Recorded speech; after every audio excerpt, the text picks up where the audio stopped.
எல்லாருக்கும் வணக்கம். இன்றைக்கி நம்ம பார்க்க போகிற தலைப்பு இருண்ட வீடுகள். ஜாதகத்தில் இருண்ட வீடுகள்னு ஒரு அமைப்பு இருக்குது.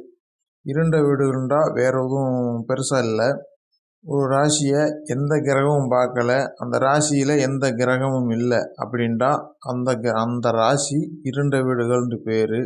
இப்போ உதாரணத்துக்கு லக்னத்தில் எந்த கிரகமும் இல்லை, அதே சமயத்தில் லக்னத்தை எந்த கிரகமும் பார்க்கல அப்படின்ட்டா அந்த லக்னமாகப்பட்ட இருண்ட வீடுகள் பட்டியலில் வரும். இதோட பலன் எப்படி இருக்கும்டா, தகுதியும் திறமையும் இருந்தாலும் உரிய அங்கீகாரம் இந்த சமூகத்தில் கிடைக்காது. கஷ்டப்பட்டு உழைப்பாங்க, ஆனால் அவங்களுக்கான பேர் அங்கே கிடைக்காது. குடும்பத்துக்காக நிறைய தியாகம் பண்ணுவாங்க, ஆனால் அவங்களுக்கான அந்த தியாகத்துக்கு உண்டான உண்மையான வெளிப்பாடு, அந்த ஒரு மதிப்பு மரியாதை அந்த குடும்பத்தில் அவங்களுக்கு இருக்காது. இவங்க நல்லது எத்தனையோ செஞ்சாலும் வெளியில் வராது.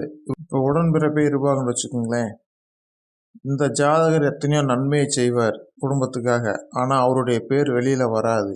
ஆனால் இவர் பண்ணாத தப்பு கூட ஒரு தண்டனை கிடைக்கும்.